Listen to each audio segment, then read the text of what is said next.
Welcome, dear students. This is Rashid Chaudhary. Today, we will continue our previous topic, indefinite integral. As you know that it is second lecture of 12th class integration. We suggest you that firstly you should watch first lecture, which link is given in description box. We discuss in both language, English and Hindi. Okay, let's start.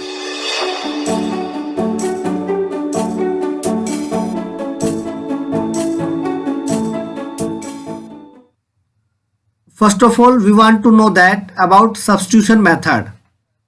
In this method, we convert the integrals into the standard form. We substitute any function of variable equal to another variable.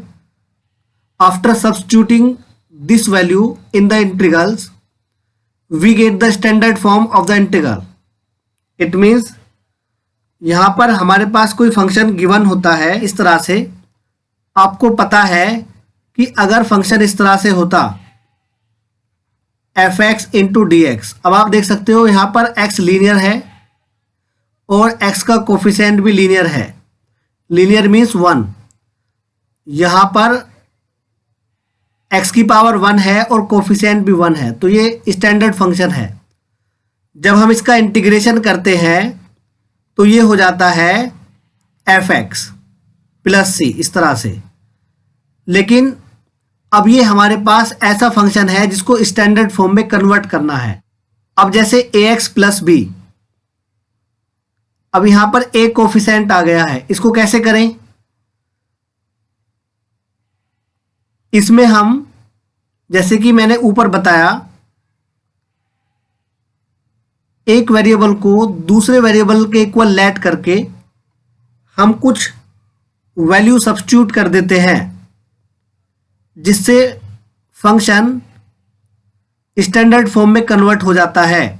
जैसे ax plus B, यहां पर हमें variable linear चाहिए और coefficient भी linear चाहिए, तो यहां पर हम लेट कर लेंगे. या फिर हम यहां पर पुट कर सकते हैं, put ax n plus B is equal to T. जैसे इस फंक्शन का अगर हम इंटीग्रेशन सोचें तो अभी थोड़ा कॉम्प्लिकेटेड लग रहा है, लेकिन सब्स्टिट्यूट करने के बाद में ये इजी लगेगा. तो ax plus B is equal to T है, तो जब हम पुट करते हैं तो उसका डिफरेंशिएशन करते हैं. जैसे ax का a हो जाएगा और b का 0 और t का x के रेस्पेक्ट में dt एंड अपॉन dx हो जाएगा. अब इस dx को इधर ले जाएंगे तो ये आएगा a into D X and is equal to D T. Okay, अब इसकी वैल्यू हम सब्स्टिट्यूट कर सकते हैं. जैसे इसकी वैल्यू आ जाएगी, इसको हमने t के इक्वल पुट किया है तो ये आ जाएगा ft. अब क्योंकि फंक्शन t में कन्वर्ट हो गया तो अब हमें x के रेस्पेक्ट में इंटीग्रेशन नहीं करना है, अब हमें इस वेरिएबल को t में कन्वर्ट करना पड़ेगा. अब जैसे dx की वैल्यू कितनी है, अगर हम dx की वैल्यू फाइंड करेंगे तो यहाँ पर आ जाएगा dx and is equal to 1 upon a into D T. Okay, तो यहाँ पर आएगा 1 upon a into D T. Okay, जब हम इसका इंटीग्रेशन करेंगे 1 upon a as it is और ft का हो जाएगा capital ft and plus constant c. अब इसमें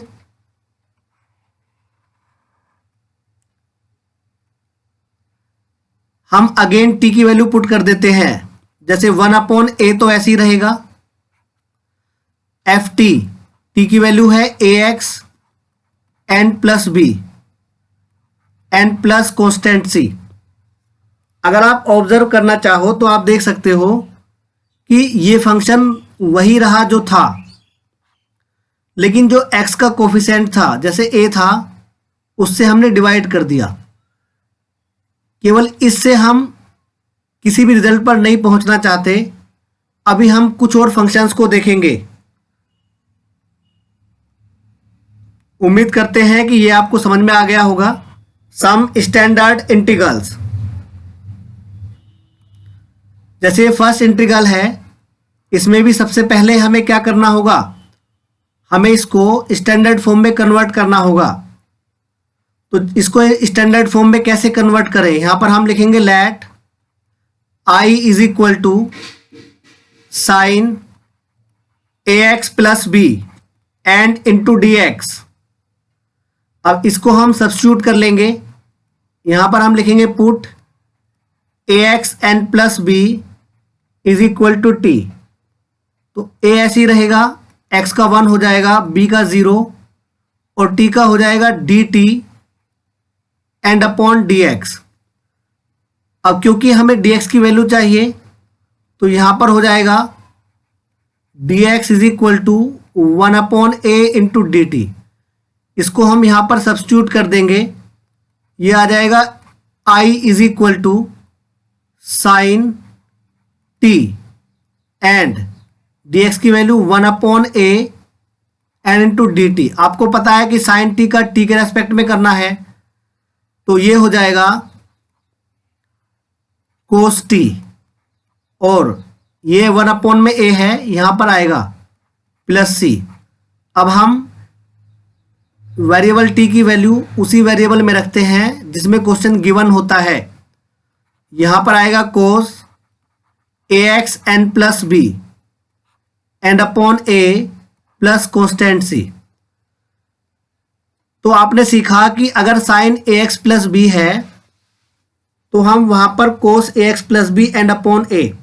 यहां पर भी आप ऑब्जर्व कर सकते हो कि जो यहां पर एक्स का कोफिशिएंट था उससे हमने डिवाइड किया है, या फिर आप ये कह सकते हैं कि जो कोफिशिएंट होता है इंटीग्रेशन में एक्स का, उससे हम डिवाइड कर लेते हैं। तो उम्मीद करते हैं कि ये आपको समझ में आ गया होगा। अभी हम रिजल्ट पर पहुंचने से पहले एक क्वेश्चन को डिस्कस करते हैं। जैसे ये क्वेश्चन है, यहां पर हम पुट कर लेंगे put A x plus B is equal to T. तो यहां पर a ऐसे ही रहेगा, x का 1 और b का 0 हो जाएगा, ये हो जाएगा dt एंड अपॉन dx। यहां पर हो जाएगा dx is equal to 1 upon a and into dt। इसमें पुट कर लेंगे, यहां पर आएगा t की power n and 1 upon a और इंटू dt। अब ये फॉर्मूला होता है t की power n plus 1 and upon n plus 1 into 1 upon a and is equal to, आप इसे क्या कर सकते हो, t की वैल्यू रख सकते हो ax n प्लस b की power n plus 1 and upon a into n plus 1 n plus constant c। ये रिक्वायर्ड आंसर है। अब देखिए ऑब्जर्वेशन क्या है। अब हम ऑब्जर्व कर चुके हैं कि जब हम किसी ऐसे फंक्शन का इंटीग्रेशन करते हैं जो अपनी स्टैंडर्ड फॉर्म में नहीं होता है, जैसे यहां पर x लीनियर है लेकिन x का कोफिशिएंट a है, तो आपको पता है कि हमने इसको x लिया। जब x लीनियर होता है, कोफिशिएंट चाहे कुछ भी हो, तो उसको हम x ले सकते हैं, वो नॉर्मल x की तरह बिहेव करता है। तो आपको पता है साइन x का कोस x होता है कोस ए एक्स प्लस बी। अब जब कभी भी लीनियर x का जो भी कोफिशिएंट होगा इंटीग्रेशन में हम उससे डिवाइड करेंगे इस तरह से। जैसे a x plus b to the power n है, आप देख सकते हो कि x यहां पर लीनियर है, यहां पर x है नहीं, तो ये पूरा x की तरह बिहेव करेगा। तो ये हो जाएगा ए एक्स एन प्लस बी की power n plus 1 and upon n plus 1, और जो यहां पर कोफिशिएंट है उससे हम डिवाइड कर देंगे। जैसे x का कोफिशिएंट a है, a से हम डिवाइड कर देंगे प्लस कांस्टेंट c। उम्मीद करते हैं कि ये आपको समझ में आया होगा। एक बार हम इसको रिपीट करते हैं कि जब कोई ऐसा फंक्शन जो स्टैंडर्ड फॉर्म में नहीं है तो वहाँ पर x लीनियर होना चाहिए, मतलब x की सिंगल पावर होनी चाहिए, टर्म चाहे कितने भी हो, तो वो नॉर्मल x की तरह बिहेव करता है। लेकिन याद रहे इंटीग्रेशन में जो वेरिएबल का कोफिशिएंट होता है उससे डिवाइड करते हैं, जैसे इन दोनों क्वेश्चन में हमने देखा। अब ये कुछ रिजल्ट हैं जिनको हमें फॉर्मूले की तरह ट्रीट करना है, और या फिर हम इनको इस तरह से प्रूव कर सकते हैं। जैसे ये तो हमने बता दिया है और ये भी हमने बता दिया है, इसको आप कर सकते हो। जैसे e to the power ax plus B है, मैंने आपको बताया कि x लीनियर है और कहीं पर वेरिएबल है ही नहीं, तो ये नॉर्मल x की तरह ट्रीट करेंगे। इसका मतलब ये हुआ कि ये e to the power x है। अब आपको पता है e की पावर x का e की पावर x ही रहता है, और जो x का कोफिशिएंट है उससे हमने डिवाइड कर दिया। पहचान के लिए मैं आपको बता रहा हूं कि अगर हमें साइन 2x का डिफरेंशियल करना है तो आपको पता है ये x की तरह बिहेव होता है, तो ये आएगा cos 2x। जब हम 2x का करते हैं तो यहाँ पर 2 आ जाएगा। अब या तो आप कहिए कि 2x का हमने एक बार फिर डिफरेंशियल किया है, या फिर आप ये कहिए कि जो कोफिशिएंट होता है डिफरेंशिएशन में उससे मल्टीप्लाई करते हैं, जबकि इंटीग्रेशन में जो लीनियर वेरिएबल का कोफिशिएंट होता है उससे डिवाइड करते हैं। उम्मीद करते हैं कि ये आपको समझ में आ गए होंगे।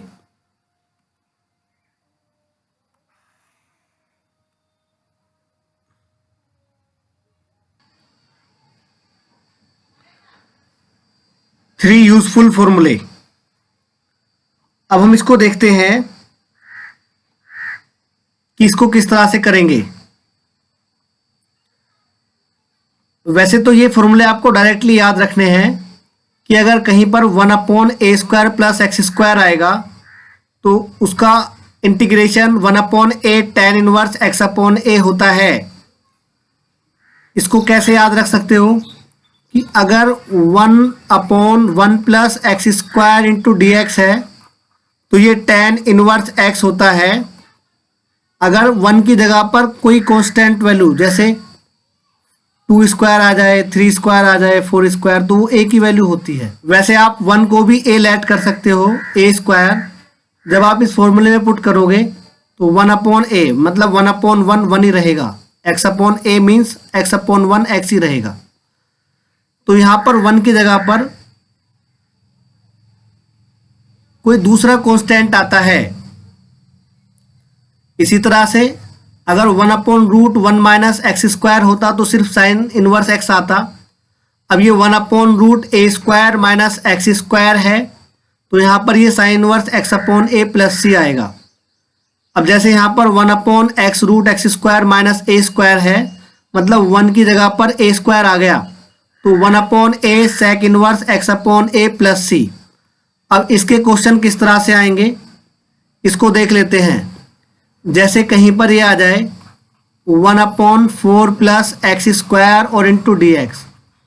अब आप यहाँ पर कह सकते हो 2² प्लस x² इंटू dx। अब देखिए ये इस फॉर्म में है, a की वैल्यू 2 है, आप देख सकते हो a² plus x² means that 2² plus x²। It means 1/2 tan inverse x/2 and plus constant c। ये रिक्वायर्ड आंसर है इस तरह से। अब ऐसे ही यहां पर आप क्वेश्चन सीख सकते हो। अगर क्वेश्चन इस तरह से आ जाए √4 माइनस 9x², ये थोड़ा कॉम्प्लिकेटेड है, तो पहले हम इसको इस फॉर्म में बनाएंगे क्योंकि यहां पर 1 नहीं है 4 है, तो यहां पर आएगा 2² और इसको आप लिख सकते हो 3x to the power 2 and into dx। Okay, अब 1/√a² माइनस x², तो फॉर्मूला तो ये है sine inverse x/a, x means 3x, a की वैल्यू 2 प्लस c। लेकिन ध्यान रहे कि यहाँ पर x का कोफिशिएंट 3 है, तो आप 3 से डिवाइड करेंगे। यहाँ पर जो हमने पहले क्वेश्चन किया था x का कोफिशिएंट नहीं था, तो हमने उस पर ध्यान नहीं दिया। अब ऐसे ही आप थर्ड क्वेश्चन को देख सकते हैं। अब आपके माइंड में ये आ सकता है सर हम कैसे मान लें कि 1/a² plus x² 1/a tan inverse x/a होता है। चलो मैं एक फॉर्मूला प्रूव करके बता देता हूँ। तो सबसे पहले जब आप LHS लोगे तो यहाँ पर आ जाएगा 1/a² n प्लस x² और इंटू dx। हम यहाँ पर पुट कर लेंगे, put x is equal to AT। आपको पता है जिसको पुट करते हैं उसका डिफरेंशियल करना होता है, तो अब हम डायरेक्टली करेंगे। वैसे भी हम dx को एक तरफ लाते हैं तो एक तरफ dx होता है, एक तरफ dt होता है। अब हम बोलेंगे x का dx और t का dt, इस तरह से। तो dx की वैल्यू a dt आ गई है। तो जब आप इसमें पुट करोगे तो ये आएगा 1/a² n plus a² t² और dx की वैल्यू आएगी a dt। तो अब आप देखिए a² कॉमन आ जाएगा और जो यहाँ पर a है ये भी बाहर आ जाएगा। ये हो जाएगा 1/1 प्लस t² और इंटू dt। इससे एक पावर कैंसिल। अब आपको पता है ये tan इनवर्स t का फॉर्मूला है, जबकि t की वैल्यू कितनी है। जब हम यहाँ से t की वैल्यू फाइंड करेंगे तो ये हो जाएगा t is equal to x/a। तो यहाँ पर पुट कर लेंगे। आप देख सकते हो इसका फॉर्मूला यही है, ये आंसर है। ऐसे आप दोनों को प्रूव कर सकते हो। यहाँ पर भी हमें x is equal to AT put करना है। वैसे ये रिजल्ट डायरेक्ट यूज होंगे, आपको इनको माइंड में रखना है। उम्मीद करते हैं कि ये आपको समझ में आ गया होगा। अब कुछ क्वेश्चन देख लेते हैं। जैसे क्वेश्चन नंबर 1 है। सबसे पहले आप कर लोगे let i is equal to sec² 3x और इंटू dx। आपको पता है कि sec² का tan x होता है, लेकिन यहाँ पर 3x है तो x लीनियर है तो ये नॉर्मल x है। तो sec² का tan x हो जाएगा, मतलब 3x ही रहेगा। और जो x का कोफिशिएंट है उससे हम डिवाइड कर देते हैं। तो ये आपको समझ में आया होगा। क्वेश्चन नंबर 2 में भी हम लेट कर लेते हैं i इज इक्वल टू, और ये जो 3x plus 4 to the power 2 है इसको ऊपर ले जाइए इस तरह से, तो ये -2 हो जाएगा। तो अब आप देखिए यहाँ पर x लीनियर है और लीनियर x के अलावा कहीं पर भी x नहीं है, तो ये नॉर्मल x है। इट मीन्स इसका हो जाएगा 3x n प्लस 4 -2 प्लस 1, क्योंकि इंटीग्रेशन में +1 करते हैं तो -1 आएगा, अपॉन -1 प्लस कॉन्स्टेंट c। लेकिन जो x का कोफिशिएंट है 3 उससे हम डिवाइड कर देंगे। तो ये आपको क्लियर हो गया होगा। अब जैसे क्वेश्चन नंबर 3 है तो यहां पर आप लिखोगे 4 - 5x, क्योंकि यहां पर रूट है तो इसकी होल पावर 1/2 ले सकते हैं और इंटू dx। अब ये आसानी से हो जाएगा, लेकिन यहां पर ध्यान रहे कि x का कोफिशिएंट -5 है। चलो करके दिखा देते हैं। तो यहाँ पर आएगा 4 - 5x, तो 1/2 में 1 ऐड होगा 3/2 और यहाँ पर 3/2, और जो x का कोफिशिएंट है -5 उससे हमने डिवाइड कर दिया प्लस c। तो यहाँ पर हो जाएगा 4 - 5x to the power 3/2 and upon, देखो 5 3 15 हो जाएगा -15।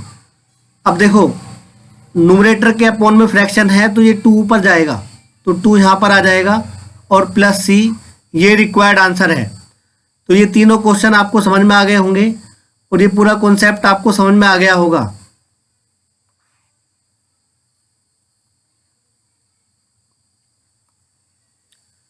अब ये इंटीग्रेशन के कुछ क्वेश्चन हैं, इनको डिस्कस कर लेते हैं। जैसे हमारे पास ये फर्स्ट क्वेश्चन है, तो यहाँ पर हम इसको कैसे करेंगे। यहाँ पर ये हो जाएगा √1 - 3x टू द पावर 2, क्योंकि x² बनाना था तो यहाँ पर x² तो है, क्योंकि इस पूरे टर्म का स्क्वायर बनाना था इसलिए 3x² कर लिया। अब आप देख सकते हो ये फॉर्मूला होता है 1/√1 - x² into dx sine inverse x। अब यहाँ पर साइन इनवर्स x/a क्यों नहीं आया, क्योंकि यहाँ पर 1 है। तो ये हो जाएगा साइन इनवर्स x की वैल्यू 3x है, लेकिन जो यहाँ पर x का कोफिशिएंट है, अब आप सोचोगे -3 से हम डिवाइड करेंगे, नहीं, क्योंकि यहाँ पर देखो x की जगह पर 3x है। ये देखते हैं कि x की जगह पर कितना है, 3x है, तो आप देखेंगे यहाँ पर 3 कोफिशिएंट है, तो 3 से डिवाइड कर देंगे। ये रिक्वायर्ड आंसर है। ये आपको समझ में आ गया होगा। अब नेक्स्ट क्वेश्चन को देखेंगे। यहाँ पर ये तो आपको क्लियर हो जाएगा आसानी से। ये हो जाएगा b square and plus a x to the power 2 and into D x. तो यहाँ पर हो जाएगा 1/a square plus x square. अभी हमने पीछे बताया था 1/a tan इनवर्स x/a। तो ये x है और ये a है, लेकिन जो x का कोफिशिएंट है उससे हम डिवाइड करेंगे। तो यहाँ पर आएगा 1/ab into tan inverse ax/b plus constant c। ये रिक्वायर्ड आंसर है। अब आप इसके नेक्स्ट क्वेश्चन को देखेंगे। ये जैसे साइन क्यूब x है। अब साइन क्यूब x का तो हमारे पास कोई प्रोसेस नहीं है। जैसे सेक स्क्वायर x का tan x होता था, लेकिन जैसे tan स्क्वायर x आता था तो उसका भी हमारे पास इंटीग्रेशन नहीं था। उसको हम कन्वर्ट करते थे सेक स्क्वायर x -1 में। तो अब इसको कैसे करेंगे? तो इसको हम करेंगे, क्योंकि आपको पता है साइन 3x फॉर्मूला होता है 3 sin x and minus 4 sin cube x। तो यहाँ से 4 sin क्यूब x की वैल्यू फाइंड करेंगे। ये हो जाएगा 4 sin cube x and 3 sin x। इसको इधर लाएंगे, ये हो जाएगा माइनस sin 3x। तो 4 को इधर ले जाएंगे, यहाँ पर आएगा sin cube x 1/4 3 sin x and minus sin 3x। Okay, अब इसकी वैल्यू को यहाँ पर पुट कर लेंगे। ये हो जाएगा 1/4 3 sin x and minus sin 3x and into dx। तो अब ये आसानी से इंटीग्रेशन हो जाएगा। यहाँ पर 3 ऐसी रहेगा। आपको पता है sin x का कितना होता है, माइनस कोस x। अब माइनस पहले से ये तो प्लस हो जाएगा, और sin x का यहाँ पर भी माइनस कोस x हो जाएगा। माइनस की वजह से प्लस हो गया है। यहाँ पर कोई कोफिशिएंट नहीं था, लेकिन यहाँ पर x का कोफिशिएंट 3 है, तो यहाँ पर हमें डिवाइड करना होगा प्लस कॉन्स्टेंट c। इस तरह से ये आपको समझ में आ गया होगा। इसको आप आगे भी कर सकते हो, 1/4 से अंदर मल्टीप्लाई हो जाएगी। उम्मीद करते हैं कि ये आपको अच्छी तरह से समझ में आ गया होगा। अब इसका नेक्स्ट क्वेश्चन देखिए।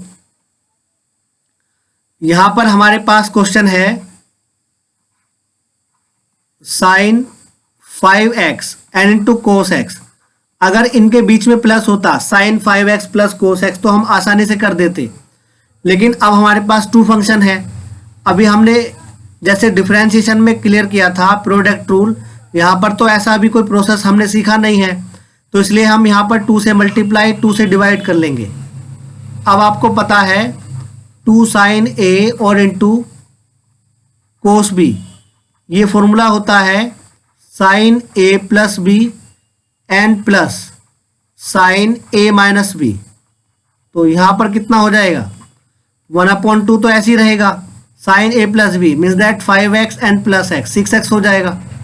तो sin 6x और फिर plus sin a minus b, मतलब 5x माइनस x कितना हो जाएगा, 4x हो जाएगा।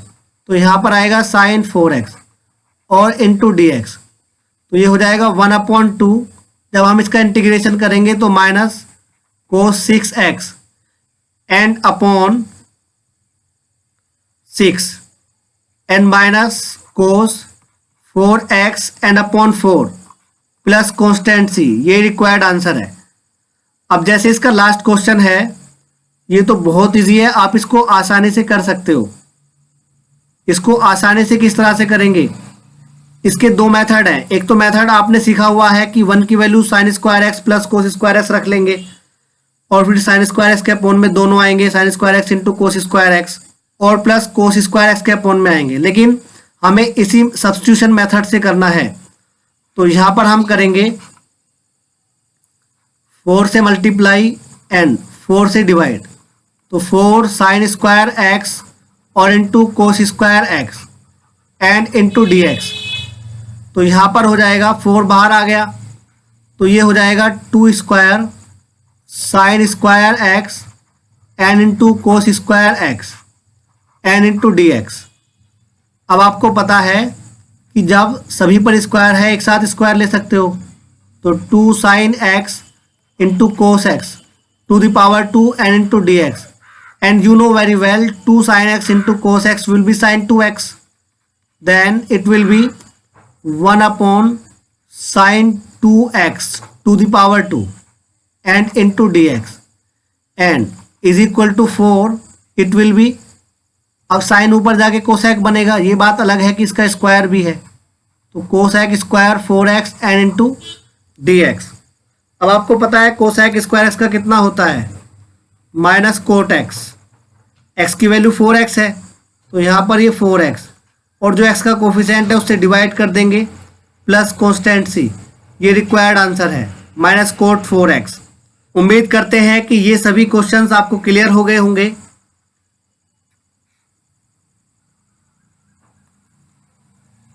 अब ये वर्कशीट नंबर 2 आपको सोल्व करनी है। अगर कोई भी प्रॉब्लम आप फेस करते हो तो आप हमें व्हाट्सएप नंबर पर इन्फॉर्म कीजिए, हम आपकी प्रॉब्लम को बहुत जल्दी सॉर्ट आउट कर देंगे। उम्मीद करते हैं कि आप ऐसा ही करोगे। Okay, thanks for watching, please share and subscribe.